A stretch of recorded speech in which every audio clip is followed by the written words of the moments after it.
ముత్యపు చల్లులలో శ్రావణ మేఘపు చావడిలో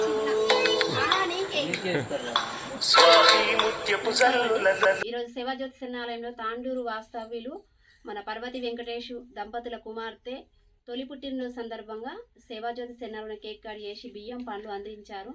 ఆ పాప నిండు నూరేళ్ళు సుఖ సంతోషాలతో ఉండాలని మా సేవాజ్యోతిని మేము కోరుకుంటున్నాము.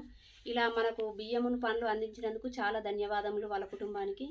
ఎవరన్నా ఇలా ముందుకు వచ్చి పెళ్లి రోజులు కానీ పుట్టినరోజులు కానీ ఇంకేదైనా మీ ఇండ్ల కార్యక్రమాలు అయితే మా సేవాజ్యోతిని గుర్తుంచుకొని తోడు పాడుగా సేవాజ్యోతికి సహాయం అందిస్తారని మా సేవాజ్యోతిని మేము కోరుకుంటున్నాము. మీరు ఏదైనా సహాయం అందించాలంటే ఇగో ఫోన్పే గూగుల్ పే నెంబర్లు ఉన్నాయండి. ఈ నెంబర్లకు సహాయం అందించగలరని మా సేవాజ్యోతిని కోరుకుంటున్నాము.